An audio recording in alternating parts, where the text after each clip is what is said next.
1997, you play against Arizona. Yep. There was so much NBA talent on the court that game. What do you remember about it? Well, I remember just an amazing run it was. You know, as a freshman in college, it was my first Final Four. In the Final Four in 1997, I mean, we just had so much fun. We had a great team. We had Ron Mercer, Derek Anderson, Anthony Epps, Nazir Mohammed. I don't even think played. You know, he was a guy who just started playing late in that year, and he had a great game that game. But we just had so much fun. Arizona was led by a young point guard named Mike Bibby. Yeah, we've heard of him. Yeah, not bad. And Miles Simon went off. I think he had 36 against us and was named the MOP of the Final Four. But it was a phenomenal time. And that kind of fueled us a little bit for next year. But it was some run. 96, Kentucky wins the whole thing. 97, we go to overtime. 98, we win it again. So 2 of the 3, and then we're in that championship game. So great run. Incredible run, and just talking about it just brings back such fantastic memories. Didn't mean to age you there, Coach. That's all right. But we couldn't help it. It's literally today is the day, the exact 20th anniversary. All right, let's break out the coach's clipboard. Let's get some X's and O's going on these Final Four games. Let's start with the Zags in South Carolina, because I feel like South Carolina, for as great as a defensive team as they are, especially on the perimeter, they really have not dealt with a 7-footer in Shemek Karnowski yet. So tell us, as a coach, how do you account for a 7-footer like that, and how do you keep him from destroying your game plan? Well, I think South Carolina's speed is going to be the key, and their ability to front the post and really zone out on the weak side. Something they do a great job of is they switch all pick and rolls on the perimeter, and it really causes teams problems. I'm curious to see how that translates this weekend. But I think the thing that's the most underrated about South Carolina in the NCAA tournament, they're averaging 85 points a game. They're the best, really, one of the better offensive teams, and they get so much credit for their defense. I think their offense has been very underrated. So, yes, they're going to have to defend, but I also can see them really, if they can continue to offensively explode the way they are, they're going to be tough. Does that mean that Sindarius Thornwell, the SEC Player of the Year, does that mean he needs to score 20-plus points in this game, or can South Carolina win even if he's being locked down? I think they can win as long as he's impacting the game, because he can play multiple. They can play him at the 4 and go small. They can play him at the 3.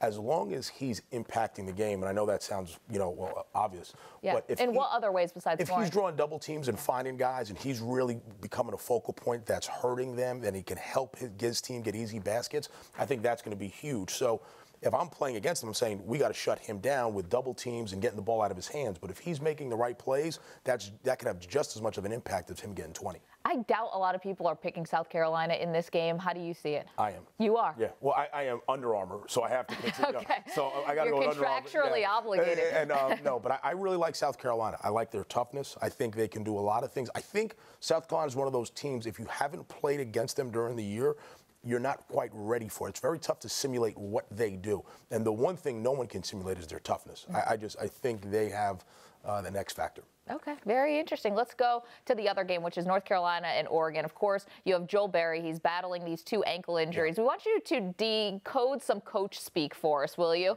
Roy Williams had this to say. He said, I can't let him play on Saturday if he can't do something full court, because we do play full court. If he can't do anything up and down, then I can't let him play. He's playing. Of course he's playing. He's playing. Okay, so what's Roy Williams trying to get across here with this kind of coach speak? I can't speak for Coach Williams, but I think it's one of those things where he's just trying to let the young man probably get some rest, make him understand how important Saturday is, and also probably trying to get in the heads of maybe his opponent a little bit and have them off guard. Is he playing? Is he not playing? How do they prepare?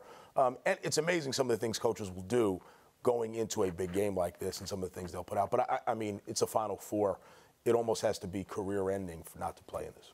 What percentage do they need Berry to be at to be effective in this game? Well, I think he's got to be a guy that can really dictate and control tempo and do things. He's got to be, he doesn't have to be 100%, but he has to be able to be who he is and do the things that he does on a consistent basis, which I believe he will be able to do. And when he does that, they're really, really good. So this is really the first time when Oregon is going to be facing multiple big men. Yes. I mean, who are you expecting to win the battle of the front court in this matchup? I think Carolina is going to put their stamp on the front line, and I think they can do it in so many different ways.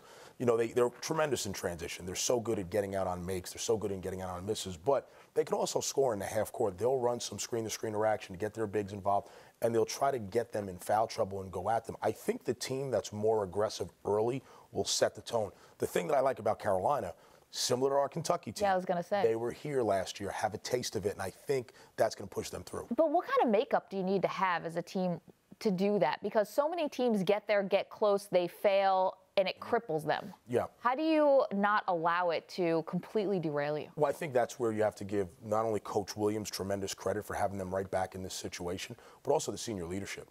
I mean, that's something, it's what are you going to do? Are you going to sit here and feel sorry for yourself, or are you going to roll your sleeves up and say, you know what, I don't want the pain or regret ever again. I want to sacrifice and make sure we get back to this point to redeem ourselves. We were very fortunate. When I was at Kentucky, we had seniors and a coach like that, and I think Carolina is very similar in that way this year, where they're right back where they want to be. Okay, so are you predicting a North Carolina-South Carolina final? That's what it's looking like to me. Okay, do you have to pick South Carolina because of Under Armour also with the championship game? I don't have to. Right.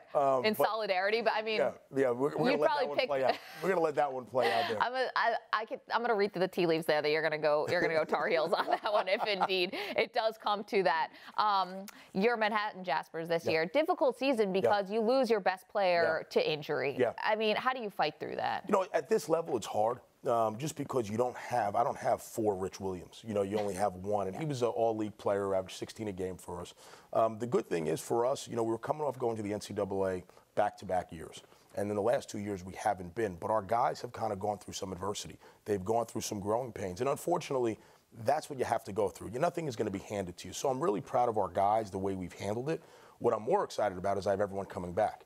And I add Rich Williams to that with a very good recruiting class. And I think it's going to be a very fun year for us. Now, we have a lot of work to do, and we're excited about it. But I think everything we need to be successful is in place. Well, normally press conferences are boring, but not when you're behind the mic, Coach. This was you after a game in January. You made some commentary just really on society as a whole. Let's watch a couple seconds. We're a fraudulent society, top to bottom. Our society's fraudulent. Everything about our society is edited. Everything about our society is prearranged. So this generation is a fraudulent generation. This might be one of my favorite groups I've ever had. They struggle with adversity. They struggle with, that's a byproduct of our society today. So I think we're a reflection of our culture. Strong words there. How did your players interpret that? You know, they understand what I mean by those things. And I think my players and I have great relationships. We're extremely close. Those guys are like little brothers to me. And everything I do with them is out of love. And sometimes, you know, you have to push certain buttons to get them to respond in certain ways. But I coach a really great group of guys who are very highly motivated kids who want to represent Manhattan College in a great way, want to represent themselves as student athletes, and they want to represent the program in the right way. And so they do everything I ask of them. They're really good. But like anything else, there's maturity and experience that come with things. Absolutely. I mean, as a coach, do you have to almost change your communication style as sort of young people change? And, you know, the commentary you were making is that, you know, we live in a society where a lot of our lives are lived online and in social media, and you see this sort of people trying to be perfect, and this sort of perfection is what you called fraudulent. Do you feel like you have to change how you coach because of the certain types of players? I think every year you have to change how you coach based on your team. I think you have to adjust to your players. I think you have to make sure your job as a coach is to put them in the best situation to be successful. That's on me. And I'm not talking about basketball. I'm talking about them as young men going on after basketball. So you always want to evaluate that. But the one thing I want my guys to know more than anything, mistakes are okay. We're going to stumble. We're going to fall.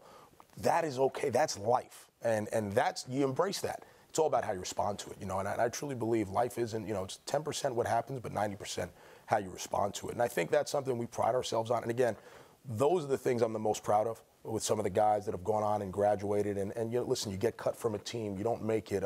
Things didn't go your way. You have a tough loss. There's a family situation that's not working out the way you thought. But how you respond to it as a young man today, or even a young woman today, obviously, but I'm obviously coaching men. That's what it's all about to me. And I'm so proud of our guys for the way they handle themselves in those times. And that's something that really means a lot to me. It's really, it was an interesting commentary. We really liked it. Got a little bit of buzz. You said you will not be going to Phoenix because if you're not playing in it, you're not coaching in it, you're not going to be there. Are you going to watch it? I will. I got spoiled. I go into 2 Final Fours my first 2 years in college, and I've been to a couple since. But you know, it's one of the things I like watching it, and one day, hopefully, I'll be very fortunate or lucky enough to be a part of it on the sideline. We have no doubt that that's going to happen. Coach Steve Masiello, really love talking to you and catching up. Good luck to the Jaspers. You got a little off season. And you have to come to a game. I will. I'm up there. I know. I love it. It's a great gym. It really is. Yeah. It's a fun place to watch a game and a beautiful campus as well. Really appreciate it. Thank you for having me. Enjoy the Final Four. Thank you.